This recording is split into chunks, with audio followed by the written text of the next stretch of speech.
വ്യാജ ലോൺ ആപ്പുകൾ, ഷെൽ കമ്പനികൾ, തൊഴിൽ വാഗ്ദാനം എന്നിവയുടെ മറവിലുള്ള തട്ടിപ്പ്. രാജ്യാന്തര ബന്ധമുള്ള തട്ടിപ്പ് ഡൽഹി മുതൽ കേരളം വരെയും വ്യാപിച്ചു കിടക്കുന്നതാണ്. സൈബർ ക്രിമിനൽ സംഘങ്ങളെ പിടികൂടാൻ ഡൽഹി പോലീസ് രാജ്യവ്യാപകമായി ഓപ്പറേഷൻ ചക്ര എന്ന പേരിൽ മിന്നൽ റെയ്ഡ് നടത്തി.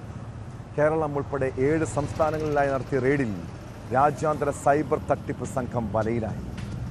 50 കോടി രൂപയുടെ സൈബർ തട്ടിപ്പ് നടത്തിയ സംഘത്തിലെ 10 പേരാണ് പിടിയിലായിരിക്കുന്നത്.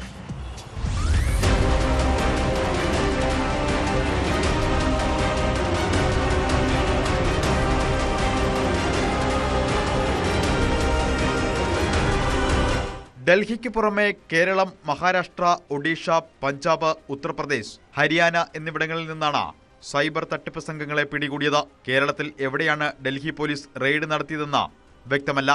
7 സംസ്ഥാനങ്ങളിൽ നിന്നായി 50 കോടി രൂപയുടെ സൈബർ തട്ടിപ്പ് നടത്തിയ സംഘത്തിലെ 10 പേരെയാണ് ഡൽഹി പോലീസ് പിടികൂടിയത്. സംഘത്തിനെതിരെ 60ഓളം പരാതികൾ പോലീസിന് ലഭിച്ചിരുന്നു.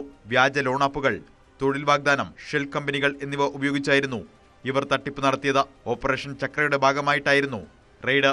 ഒരാഴ്ച മുൻപ് കേരളം ഉൾപ്പെടെ വിവിധ സംസ്ഥാനങ്ങളിൽ 719 കോടി രൂപയുടെ സൈബർ തട്ടിപ്പിന് സഹായം നൽകിയ 10 പേരെ ഗാന്ധിനഗർ സൈബർ പോലീസ് അറസ്റ്റ് ചെയ്തിരുന്നു. കേരളത്തിലെ 91 ഉൾപ്പെടെ 1447 കേസുമായി ബന്ധപ്പെട്ടതാണ് തട്ടിപ്പ്. വിവിധ സൈബർ ചതികളിലൂടെ സമാഹരിച്ച പണം വ്യാജ അക്കൗണ്ടുകളിൽ നിക്ഷേപിച്ച് വിദേശത്തേക്ക് കൈമാറാൻ ഇടനിലക്കാരായവരാണ് പിടിയിലായത്. ഡിസംബർ 14-ന് മറ്റൊരു സൈബർ തട്ടിപ്പ് സംഘത്തിനെതിരെ CBI കുറ്റപത്രം സമർപ്പിച്ചിരുന്നു. വ്യാജ ആപ്പുകളിലൂടെയും മറ്റും രാജ്യത്ത് നിരവധി പേരാണ് ദിനംപ്രതി തട്ടിപ്പിനിരയാകുന്നത്.